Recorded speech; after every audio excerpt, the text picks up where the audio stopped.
আসসালামু আলাইকুম, আশা করি সবাই ভালো আছেন। তো অনেকদিন পর বিলে আসলাম। তো বিলে এসে এই যে এটা হচ্ছে আমাদের খাত। তো এই খাদের মধ্যে আমাদের খাতটা পরিষ্কার করতে হবে বর্ষা আসবার আগে, তা না হলে কিন্তু আমরা মাছ এখানে রাখতে পারবো না। তো যখন বর্ষাকাল আসবে এর আগে আমরা খাতে এই ময়লা পরিষ্কার করে তারপর নতুন করে এটার ভিতরে খাবার দিব এবং কিছু ডালা ফালাবো, যেটাকে বলে গ্রামের ভাষায় জাডি। সেই জাডিগুলো আমরা ফালানোর পরে আপনার দেখা যাবে যে পানি যখন কমে যাবে তখন এটার ভিতরে যখন খাবার থাকবে তখন আপনার এই মাছগুলো এই জায়গায় এক জায়গায় জমা হবে।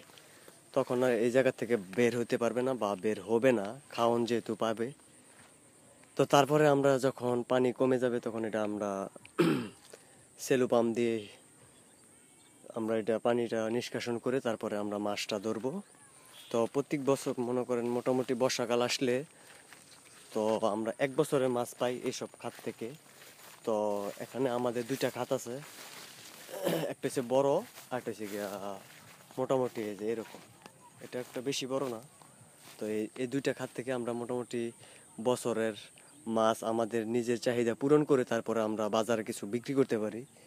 তো আমাদের উদ্দেশ্য বিক্রি করে না, আমাদের উদ্দেশ্য হয়েছে মাছ বছরের খাবার হইলেই আমাদের হয় এবং মাছটি হইতেছে ফ্রেশ এবং একদম পারফেক্ট।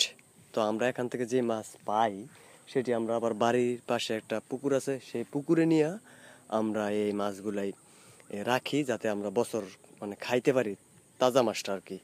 কোনো ফিড বা কিছু খাওয়াই না, একবারে ফ্রেশ মাছ।